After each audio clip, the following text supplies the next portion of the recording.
सच होंगे सपने। मेरा नाम है पारुल और आज हम बात करने वाले हैं एक ऐसे टॉपिक के बारे में जिसके बारे में जानना हम सबके लिए बहुत जरूरी है। पिछले कुछ महीनों में मैंने, आपने और हम सभी ने बहुत सारे बदलाव देखे हैं अपने आसपास, अपनी खुद की जिंदगी में। हमने ये भी देखा कैसे हजारों हजारों लोग कोविड की वजह से अपने अपने घरों की तरफ वापस जाने लगे, शहरों को छोड़कर। ऐसे में कुछ ऐसी सेफ्टी नेट्स या ऐसी योजनाओं का होना बहुत जरूरी है जो लोगों को बेरोजगारी और गरीबी से बचा सके। इस दौरान हमारे जो युवा हैं उनकी पढ़ाई लिखाई और उनके रोजगार पर काफी असर पड़ा है। आज हम बात करने वाले हैं सोशल वेलफेयर स्कीम्स या सामाजिक कल्याणकारी योजनाओं के बारे में। सरकार ने बहुत सारी योजनाएं बनाई हैं जो कि युवाओं की पढ़ाई से लेकर उनकी रोजगार और उनके बिजनेस चलाने तक के लिए बहुत लाभदायक है। आज हमारे साथ हैं रितिका शर्मा जो कि हक दर्शक एम्पावरमेंट सॉल्यूशंस प्राइवेट लिमिटेड के साथ एक सीनियर मैनेजर हैं। रितिका को सोशल वेलफेयर स्कीम्स के बारे में काफी जानकारी और काफी सालों से इस क्षेत्र में काम कर रही हैं। हेलो रितिका, सच होंगे सपने में आपका बहुत स्वागत है। Thank you Parul. तो रितिका, मेरा आपसे पहला सवाल ये है कि ये जो सोशल सिक्योरिटी स्कीम्स या सोशल इंटाइटलमेंट स्कीम्स होती हैं, ये आखिर हैं क्या और इनका यूथ के लिए क्या बेनिफिट है? So Parul, first of all thank you. बहुत ही महत्वपूर्ण मुद्दा है जिस पे आज हम चर्चा करने वाले हैं। सोशल वेलफेयर स्कीम्स जो होती हैं वो सरकार जो है सरकार द्वारा बनाई जाती हैं और वो हमारे नागरिकों के लिए उनके आर्थिक, उनके सामाजिक कल्याण के लिए वो स्कीम्स बनाई जाती हैं और बहुत ही महत्वपूर्ण है कि नागरिकों को उसकी पूर्ण जानकारी हो, क्योंकि ये हमें प्रोटेक्ट करती हैं पावर्टी से, मेनली उनके लाइफ साइकिल को, थ्रू आउट उनके लाइफ साइकिल को। और ये स्कीम्स जो हैं वो ऑफर करती हैं असिस्टेंट डिफरेंट प्रोग्राम्स के थ्रू, जैसे कि हेल्थ केयर असिस्टेंस हो गया, एजुकेशन असिस्टेंस है, डिजास्टर रिलीफ है एंड एजुकेशनल असिस्टेंस भी है। ये स्कीम्स बेसिकली जो होती हैं वो सेंट्रली स्पॉन्सर्ड होती हैं या स्टेट स्पॉन्सर्ड स्कीम होती हैं। सेंट्रली स्पॉन्सर्ड स्कीम में क्या होता है कि आप अगर किसी भी राज्य में हैं तो उन स्कीम का लाभ उठा सकते हैं। स्टेट स्पॉन्सर्ड जो स्कीम्स रहती हैं यानी कि अगर आप दिल्ली के राज्य में रह रहे या फिर आप हरियाणा में रह रहे तो वहीं के स्कीम्स का आप लाभ उठा सकते हैं। अब इन स्कीम्स का लाभ उठाने के लिए बहुत से एलिजिबिलिटी क्राइटेरिया भी रहते हैं और बहुत ही महत्वपूर्ण बात रहती है कि इंडिविजुअल के बैकग्राउंड पे और डिफरेंट फैक्टर्स पे डिपेंड करता है कि हम कौन सी स्कीम का लाभ उठा सकते हैं। जैसे कि उनके जेंडर पे डिपेंड करता है, उनके एज पे डिपेंड करता है और फैमिली इनकम पे भी डिपेंड करता है।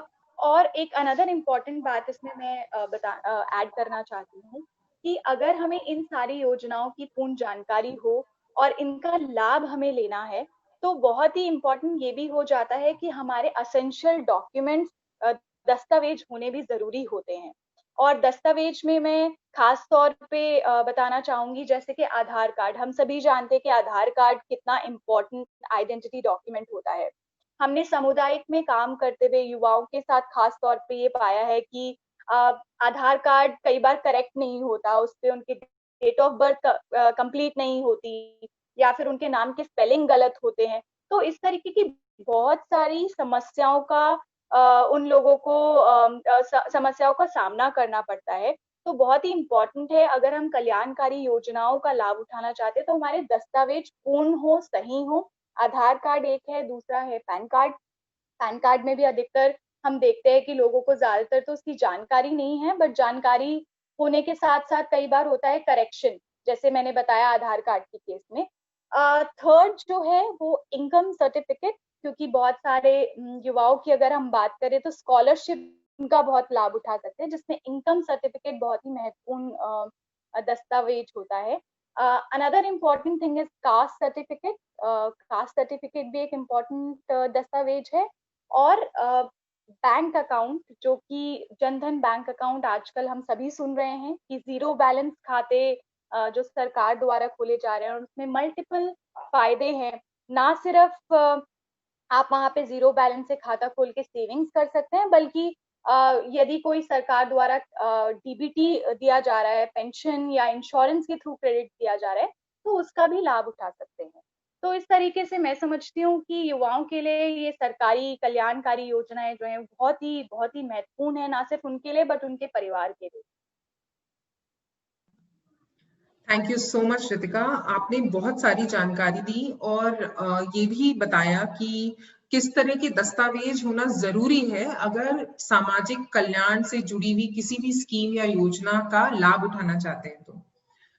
तो रितिका, मेरा अगला सवाल आपसे ये है कि हमारे बहुत सारे युवा आज जो इस वीडियो को देख रहे हैं वो ये जरूर जानना चाहेंगे कि ऐसे कौन से समाज कल्याणकारी योजनाएं हैं और या फिर ऐसे कौन से प्लेटफॉर्म हैं जिनका कि वो लाभ उठा सकते हैं और जो उनके लिए बहुत जरूरी है। सो देखिए, इन सारी जो वेलफेयर स्कीम्स की एक्सेसिबिलिटी की बात करें तो ये आप दो तरीकों से इसका लाभ उठा सकते हैं। जैसे कि ऑनलाइन एप्लीकेशन होती हैं, आप ऑनलाइन इसको अप्लाई कर सकते हैं। सरकार के बहुत सारे वेबसाइट्स है, ई डिस्ट्रिक्ट पोर्टल्स है, और भी प्लेटफॉर्म्स हैं जहां पर आप इनको ऑनलाइन अप्लाई कर सकते हैं। इनफैक्ट विभाग में जाकर आप ऑफलाइन भी कुछ स्कीम्स की एप्लीकेशन को जमा कर सकते हैं। बट अधिकतर हमने जो देखा है वो ये देखा है कि जब भी युवा किसी भी वेबसाइट पर जाकर आवेदन करने की कोशिश करते हैं तो जो एप्लीकेशन फॉर्म होता है बहुत ही कॉम्प्लेक्स होता है, प्रोसेस बहुत कॉम्प्लेक्स होता है, क्योंकि उसमें एक ही साइज की फोटोग्राफ्स आपको अपलोड करनी होती है, अपने डॉक्यूमेंट्स एक पर्टिकुलर साइज में अपलोड करने होते हैं। तो हमने बहुत सारी कई तरीके की समस्याएं देखी जो अधिकतर लोग बताते हैं कि हमें फेस करनी पड़ती है। और दूसरी बात ये है कि उनको अलग अलग स्कीम्स को अप्लाई करने के लिए अलग अलग प्लेटफॉर्म्स में जाना पड़ता है, देखना पड़ता है कि कहाँ हम किस तरीके से अप्लाई कर सकें। तो उसी के लिए उसी उसी चीज को आसान बनाने के लिए हकदर्शक द्वारा जो है एक प्लेटफॉर्म तैयार किया गया है, जिसको जिसको कि आप बहुत ही आसानी से गूगल प्ले स्टोर से डाउनलोड कर सकते हैं, हकदर्शक ऐप। और उसमें जितनी भी स्कीम्स है, लगभग 7,000 प्लस जो स्कीम है उसको डिजिटाइज किया गया है और बहुत ही इजी लैंग्वेज में अंडरस्टैंड युवा जो है वो कर सकते हैं। उसमें क्या क्या दस्तावेज लगेंगे हर स्कीम में और उनकी एलिजिबिलिटी के अनुसार वो कौन सी स्कीम का लाभ ले सकते हैं, उनकी परिवार कौन सी स्कीम का लाभ ले सकते हैं, वो सारी चीजें जो है हमने एक ही प्लेटफॉर्म पे हकदर्शक के माध्यम से लाई हैं। और जैसे मैंने बोला कि इजी स्टेप्स हैं, आप गूगल प्ले स्टोर पे जाएं और प्ले स्टोर से जाकर आप हकदर्शक ऐप को इंस्टॉल कर सकते हैं। वहां पर आप भाषा का चुनाव कर सकते हैं कि आप कौन सी भाषा में आगे प्रोसेस को बढ़ाना चाहते हैं। आप स्टेट का चुनाव कर सकते हैं कि कौन से राज्य की स्कीम्स आप देखना चाहते हैं, और उसी हिसाब से आप अपनी स्क्रीनिंग मतलब आप चंद सवालों के जवाब देकर अपना व अपने फैमिली का स्क्रीनिंग कर सकते हैं और समझ सकते हैं कि आप कौन से स्कीम के लिए एलिजिबल हैं और उसके लिए क्या क्या दस्तावेज लगेंगे और किस तरीके से आप अप्लाई कर सकते हैं। तो मुझे लगता है कि ये जो प्लेटफॉर्म बेसिकली अभी हमने कोविड के दौरान ही ये प्लेटफॉर्म को लॉन्च किया है ताकि सभी नागरिकों के लिए बहुत आसान हो जाए कि घर बैठे ही वो अपनी स्क्रीनिंग और वो समझ सके कि कौन सा स्कीम का लाभ वो उठा सकते हैं। Thank you so much Ritika, ये बहुत अच्छी और बहुत जरूरी जानकारी है हमारे सभी युवाओं के लिए। तो आपने बताया कि जो हकदर्शक का ऐप है उसे गूगल प्ले स्टोर पे जाके कोई भी डाउनलोड कर सकता है। जी, okay, thank you so much Ritika. तो रितिका, आपने हमें बताया कि युवाओं के लिए बहुत सारे स्कीम्स हैं और किस तरीके से हकदर्शक के प्लेटफॉर्म को यूज करके युवा कुछ स्कीम्स को एक्सेस भी कर सकते हैं। तो मेरा अगला सवाल आपसे ये है कि ऐसी कौन सी स्कीम्स हैं, योजनाएं हैं जो एजुकेशन से रिलेटेड हैं जिनका लाभ युवा उठा सकते हैं और उसके अलावा किस तरह के युवा उस योजना का लाभ उठा सकते हैं, अगर आप इसके बारे में थोड़ा बताएं।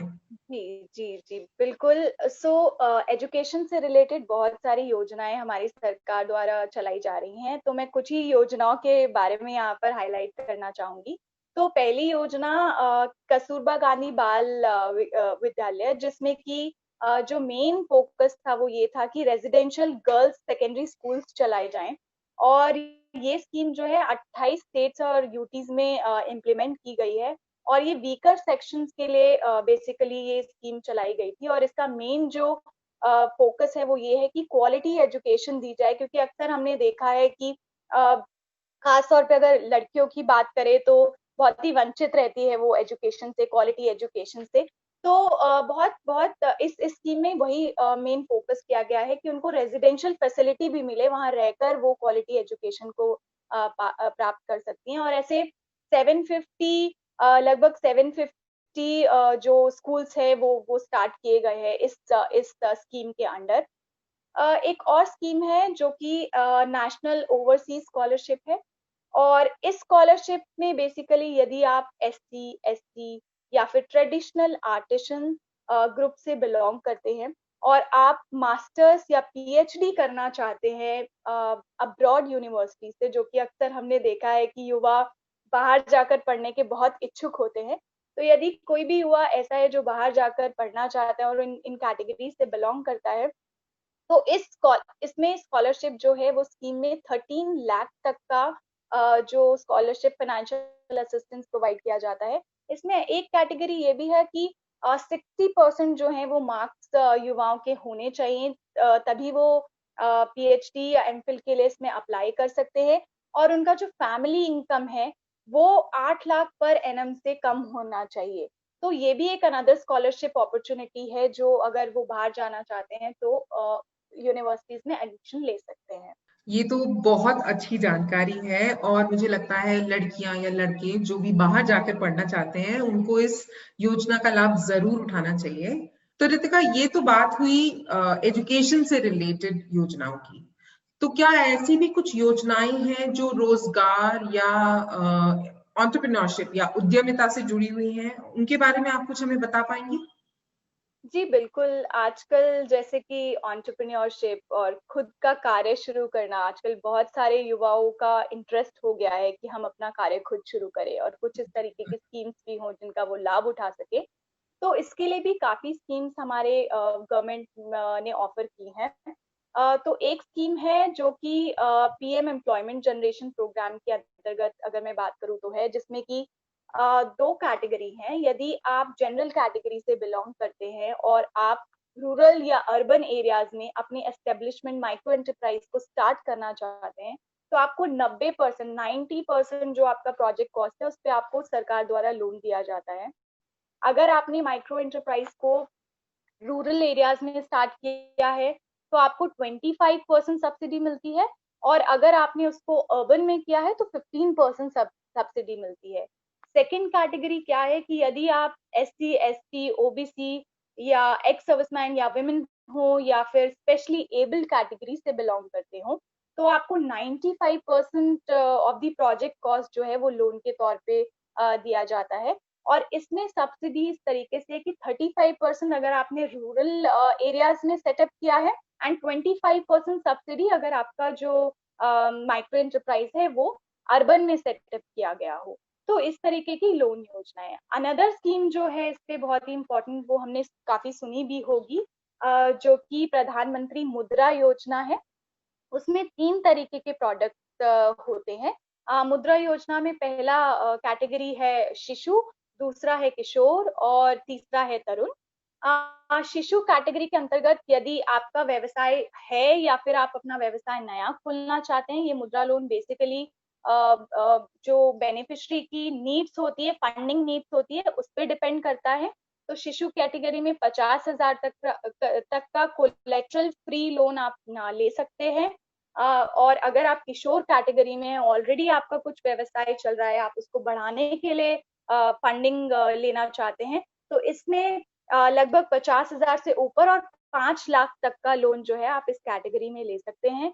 वैसे ही जो तरुण कैटेगरी है उसमें 5 लाख से ऊपर वह 10 लाख तक का जो लोन बेनिफिट है वो आप इस कैटेगरी में ले सकते हैं। Thank you so much Ritika. I am sure ये जानकारी हमारे युवाओं के लिए बहुत जरूरी है और वो जरूर आगे इन योजनाओं के बारे में थोड़ा और पढ़ेंगे और उनको अप्लाई भी करेंगे। So moving on to the next question.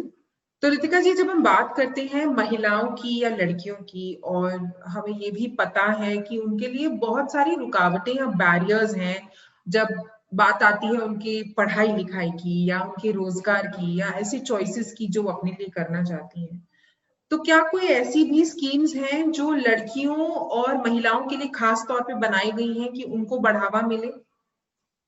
जी, बिल्कुल महिलाओं के लिए भी ऐसी स्कीम्स हैं और मैं खास तौर पे बात करूँ बहुत ही इम्पोर्टेंट कैंपेन बेटी बचाओ बेटी पढ़ाओ का हम सभी ने सुना है। तो उसके अंतर्गत जैसे सुकन्या समृद्धि योजना के बारे में मैं बेसिकली बताना चाहती हूँ, जो कि मेनली गर्ल्स को सोशली और फाइनेंशियली सेल्फ रिलायंट एजुकेशन के थ्रू बनाने के लिए स्कीम की गई है। और सुकन्या समृद्धि जो स्कीम बेसिकली है, उसमें आप अपना जो गर्ल चाइल्ड का अकाउंट है, 10 साल से नीचे गर्ल चाइल्ड की एज होनी चाहिए। उसमें उसका कोई भी लीगल गार्डियन जो है वो खाता खोल सकता है पोस्ट ऑफिस में या बैंक में 250 के एक मिनिमल अमाउंट से। और ये हाईएस्ट इंटरेस्ट रेट स्कीम है, इसमें 7.6% का इंटरेस्ट है। बट ये वेरी भी करता है ईयर टू एवरी ईयर। और इसमें मुख्य तौर से ये रहता है कि 21 ईयर्स तक वो जब गर्ल्स की एज रहती है तब तक वो ऑपरेटिव रहना चाहिए। उसके बाद उसके एजुकेशन एक्सपेंस के लिए, क्योंकि खास तौर पे पेरेंट्स जैसी लड़की होती है तो पेरेंट्स का मेनली जो कंसर्न हो जाता है उनकी एजुकेशन के मुद्दे को लेकर कि एजुकेशन कैसे होगा, मैरिज एक्सपेंस को लेकर। तो इस तरीके के सेविंग स्कीम जो ये सुकन्या समृद्धि है बेसिकली गर्ल चाइल्ड को फोकस कर रही है। और वो 21 ईयर्स 21 ईयर्स के बाद वो उसका विड्रॉ कर सकते हैं अमाउंट जो है। और एनुअली इसमें अगर हम बात करें अमाउंट डिपॉजिट करने की, तो 1.5 लाख से ज्यादा अमाउंट जो है वो डिपॉजिट नहीं होना चाहिए। ये एक इस स्कीम का क्राइटेरिया रहता है। इसके साथ साथ यदि जो लड़कियां हैं वो टेक्निकल एजुकेशन में, क्योंकि बहुत सारी लड़कियां आजकल टेक्निकल एजुकेशन भी लेने में इच्छुक रहती हैं, बिल्कुल, तो बिल्कुल। अगर वो उन उसके वो कोर्सेज करना चाहती हैं, उस तरीके के कोई टेक्निकल कोर्सेज करना चाहती हैं, तो एआईसीटी के अप्रूव एआईसीटी अप्रूव्ड इंस्टीट्यूशंस में काफी जो कोर्सेज हैं वो अवेलेबल हैं। और उसमें भी एक स्कॉलरशिप जो है वो दी गई है, जिसमें अप टू 30,000 रुपीस का स्कॉलरशिप है, जो लड़कियां उसका भी लाभ उठा सकती हैं। Thank you so much Ritika, ये बहुत अच्छी और बहुत जरूरी जानकारी है हमारे सभी लड़कियों के लिए, सभी महिलाओं के लिए जो ये शो देख रहे हैं। और मैं उम्मीद करती हूँ कि ये जो स्कीम्स के बारे में, जो योजनाओं के बारे में आपने बताया, वो इसके बारे में और जानें और उनका फायदा जरूर उठाएं। तो अब चलते हैं अपने अगले सवाल की तरफ। तो ये तो हुई बात महिलाओं या लड़कियों के लिए कुछ योजनाओं की। तो क्या कुछ ऐसी भी योजनाएं हैं जो खास तौर पे पर्सन्स विद डिसेबिलिटी उनके लिए बनाई गई हैं, जिससे उनको कुछ लाभ या उनको कुछ सहायता मिल सके? जी बिल्कुल, आई थिंक अगर पर्सन विद डिसेबिलिटी की बात करूं तो सबसे पहले मैं एक इम्पॉर्टेंट दस्तावेज की बात करूंगी, और उसके बाद उन वो किन स्कीम्स का फायदा उठा सकते हैं उसकी बात करना चाहूंगी। तो इम्पॉर्टेंट दस्तावेज यूडीआईडी कार्ड है, जो कि एक यूनिक आइडेंटिफिकेशन कार्ड बेसिकली है जो डिसेबल्ड पर्सन के लिए है। और ये बेसिकली एक ऐसा आइडेंटिफिकेशन कार्ड है, अगर वो कोई भी पर्सन किसी भी तरीके की डिसेबिलिटी अगर उनको है, अगर वो ये कार्ड बनवा लेते हैं, तो बहुत ही इजी हो जाता है। क्योंकि कई बार यदि वो ट्रैवल कर रहे होते हैं, फॉर एग्जांपल ट्रेन से ट्रैवल कर रहे हैं, हमने सुना है कि काफी कंसेशन स्कीम्स भी उनके लिए होती हैं ट्रैवलिंग में, बट उनको वो दस्तावेज कैरी करने पड़ते हैं। बट अगर आपका यूनिक आइडेंटिफिकेशन कार्ड रहता है तो आपको वो सारे दस्तावेज कैरी करने की जरूरत नहीं है। वो itself is a major document, वो आप अगर शो करते हैं, तो इसीलिए ये बहुत ही इंपॉर्टेंट डॉक्यूमेंट है यूडीआईडी कार्ड, जो कि आप ऑनलाइन अप्लाई कर सकते हैं। और इसके साथ साथ स्कॉलरशिप्स की अगर हम बात करें, तो पोस्ट मैट्रिक स्कॉलरशिप जो है वो अवेलेबल है। अगर कोई भी पीडब्ल्यूडी स्टूडेंट जो है वो अगर यूजीसी रिकॉग्नाइज से अगर वो अपना डिग्री कोर्स, डिप्लोमा कोर्स या सर्टिफिकेट कोर्स करना चाहता है, रेगुलर करना चाहता है या कॉरेस्पॉन्डेंस करना चाहता है, तो post matric scholarship for students with disability के अंतर्गत उसको 26,000 पर एनम तक का स्कॉलरशिप का जो वो बेनिफिट है वो अवेल कर सकता है। Another scholarship is for the top class education for students with disability. इसमें भी अगर उनको पोस्ट ग्रेजुएट लेवल का कोर्स करना है या वो किसी भी रिकॉग्नाइज्ड यूनिवर्सिटी से, इंडियन यूनिवर्सिटी से अगर करना चाहते हैं, तो उसमें भी उनको फाइनेंशियल सपोर्ट जो है वो दिया जाता है। तो इस तरीके की काफी स्कॉलरशिप्स अवेलेबल है, बट जैसे मैंने कहा वो इम्पोर्टेंट दस्तावेज यूडीआईडी, सो वो होना बहुत जरूरी है। आई थिंक वो सभी को पीडब्ल्यूडी के लिए बहुत इंपॉर्टेंट डॉक्यूमेंट है, वो सभी को अप्लाई करना चाहिए। Thank you Ritika. मुझे लगता है कि अगर दस्तावेज पूरे हों और आपको ये भी पता हो कि आपको अपनी पढ़ाई के लिए या अपने रोजगार के लिए किस तरह की मदद मिल सकती है, तो आपके सामने जो रुकावटें हैं वो कम हो जाती हैं। तो हमारा अगला जो सवाल है वो कुछ ऐसे युवाओं से जुड़ा है रितिका, जो कि माइग्रेशन या फिर स्थानांतरण या अनएम्प्लॉयमेंट से जूझ रहे हैं। तो ऐसे युवाओं के लिए कोई स्कीम्स या कुछ योजनाएं हैं जिनका वो लाभ उठा सकते हैं? बहुत सारी स्कीम्स हैं जिसका आप कम प्रीमियम में बहुत ज्यादा लाभ उठा सकते हैं। ना सिर्फ युवा बट उनके परिवार भी उसका लाभ उठा सकते हैं।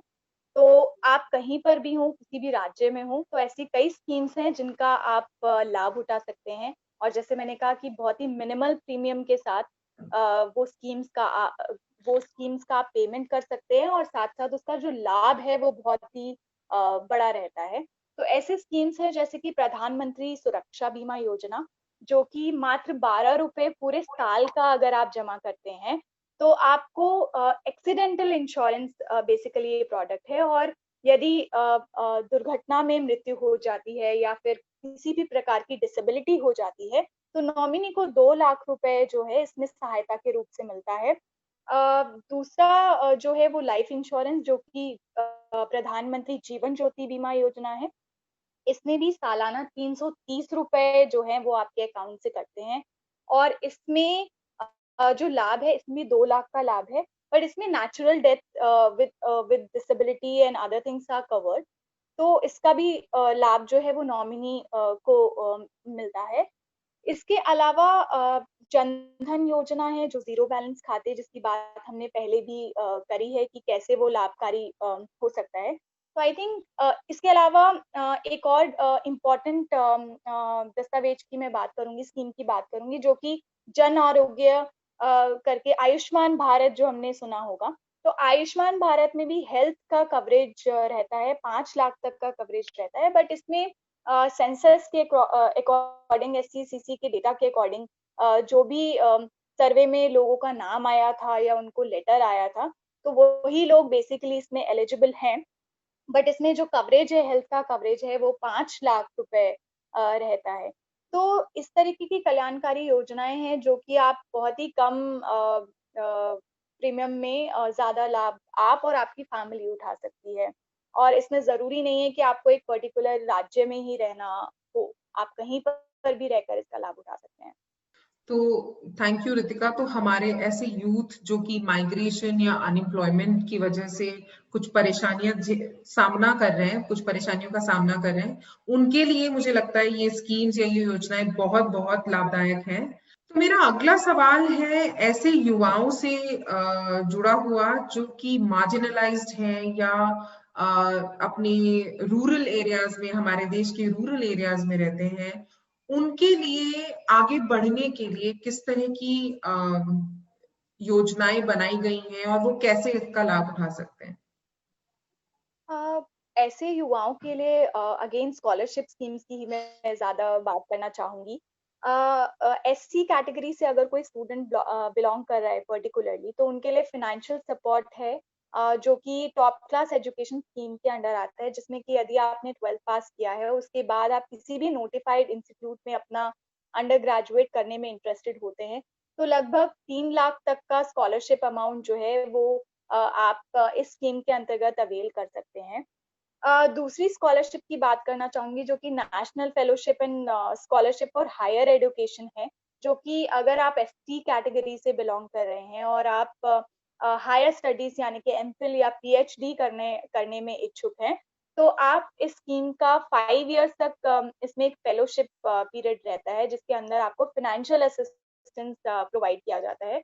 तो उसमें आप एसटी हो या एससी कैटेगरी, दोनों कैटेगरी जो है अगर हायर स्टडीज करने में इंटरेस्टेड होती हैं तो वो स्कीम का लाभ उठा सकती हैं। एक और स्कीम इसमें है हमारे एससी एसटी ओबीसी जो युवा हैं, एक समृद्धि करके स्कीम है जिसमें कि यदि आप या आपने रेगुलर एजुकेशन किया है और एआईसीटी के अंदर जो ईडीपी प्रोग्राम होता है, एंटरप्रेन्योरशिप डेवलपमेंट प्रोग्राम, तो वहां पर आपको 20 लाख तक का ग्रांट दिया जाता है यदि आप अपना खुद का कार्य शुरू करना चाहते हैं, एंटरप्रेन्योर बनना चाहते हैं। तो पूरा प्रोग्राम डिजाइनिंग से लेके लॉन्चिंग से लेके आपका पूरा माइक्रो एंटरप्राइज रनिंग तक का सपोर्ट जो है अंडर ईपीपी प्रोग्राम ये आपको प्रोवाइड किया जाता है। तो इस तरीके की काफी स्कीम्स हैं जो कि जो रूरल पर्टिकुलरली मार्जिनलाइज्ड यूथ जो हैं वो इनका लाभ उठा सकते हैं। Thank you Ritika. I think ये जो आपका जवाब था वो हमारे ऐसे युवाओं के लिए बहुत जरूरी है जो कि गांव में हैं और हमारा शो देख रहे हैं और उनको अपने लिए खुद का कुछ करना है या अपने आप को आगे बढ़ाना है और वो इन योजनाओं का लाभ उठा सकते हैं। तो अब हम चलेंगे अपने अगले सेक्शन की तरफ। तो हमारा जो अगला सेक्शन है ये बहुत इंटरेस्टिंग है और इसे हम बोलते हैं मिथ बस्टिंग। तो रितिका, ऐसे कौन से मिथ्स हैं जो कि समाज कल्याण योजनाओं से जुड़े हुए हैं और जिनको हमने सच मान लिया है कि हमने धारणा बना ली कि यही सही है, लेकिन वो एक्चुअली मिथ्स हैं। तो ऐसे कौन से मिथ्स हैं जो आज आप बस्ट करना चाहेंगी? तो मुझे लगता है कि कई बार ऐसा हो जाता है कि हम अप्लाई करते हैं कोई एप्लीकेशन बट उसका लाभ हमें नहीं मिल पाता। उसके बहुत सारे रीजंस हो सकते हैं और लोगों का मानना है कि बस नहीं होता है। तो मुझे लगता है कि अगर हम कोई भी एप्लीकेशन कोई भी स्कीम का लाभ उठाना चाहते हैं और उसको अप्लाई करें तो एक प्रॉपर ट्रैकिंग बहुत जरूरी है।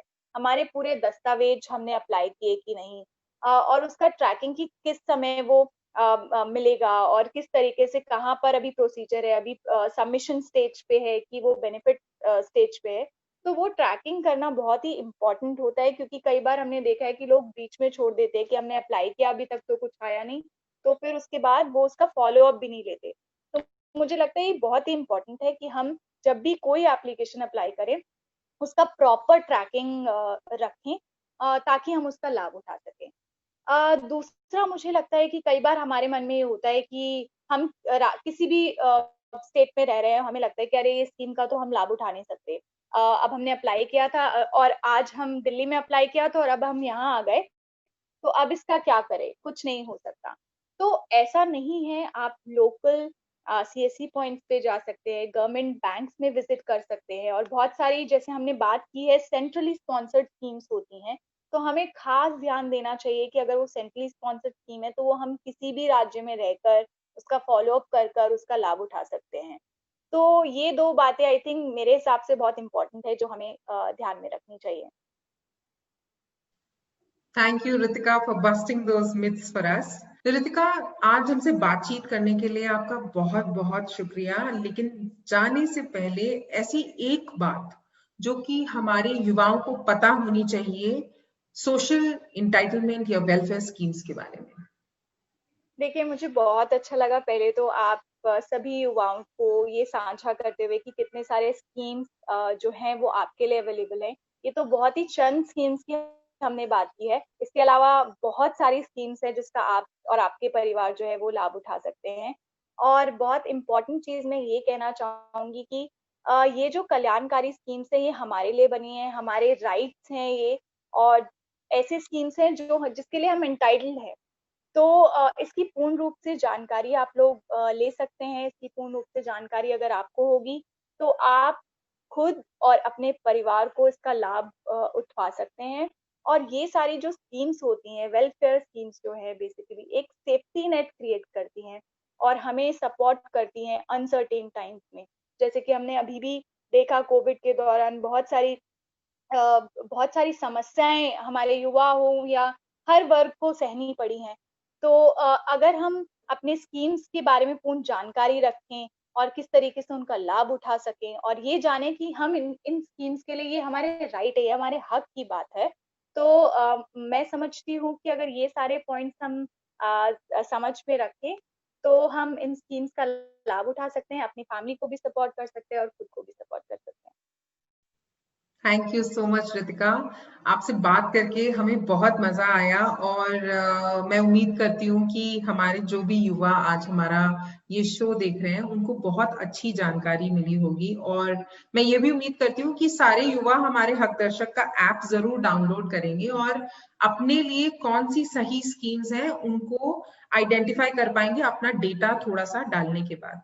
मैं भी यही चाहूंगी कि सारे युवा जो हैं वो जो स्कीम्स के बारे में आज हमने चर्चा की उसके साथ साथ, जैसे मैंने कहा था कि 7,000 से प्लस स्कीम्स जो है बहुत ही इजी लैंग्वेज में आप लोगों के लिए डिजिटाइज किया है हक दर्शक प्लेटफॉर्म पे। तो आप जरूर जाएं वहां पर, चेक करें स्कीम्स, अपने एलिजिबिलिटी, और उसके हिसाब से आप अपने परिवार के लिए भी और अपने लिए भी वो स्कीम्स के बारे में देख सकते हैं कि कौन सी स्कीम के लिए एलिजिबल है और किस तरीके से वो अप्लाई करनी चाहिए।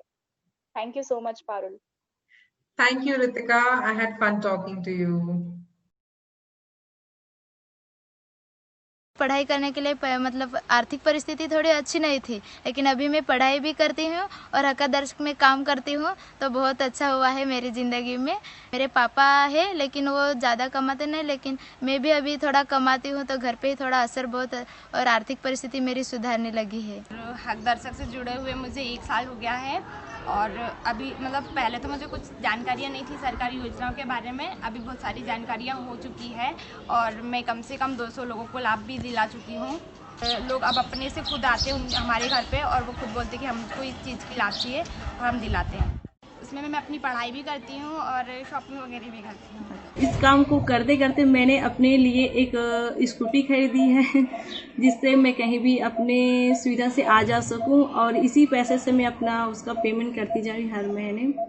पहले मैं घर में एक बहू और एक पत्नी के रूप में थी, वही नाम से पहचानी जाती थी, लेकिन अब लोग मुझे मेरे नाम से नीलम साहू के नाम से सब जानते हैं। अब आपकी चैट पर एक गूगल फॉर्म आ रहा होगा।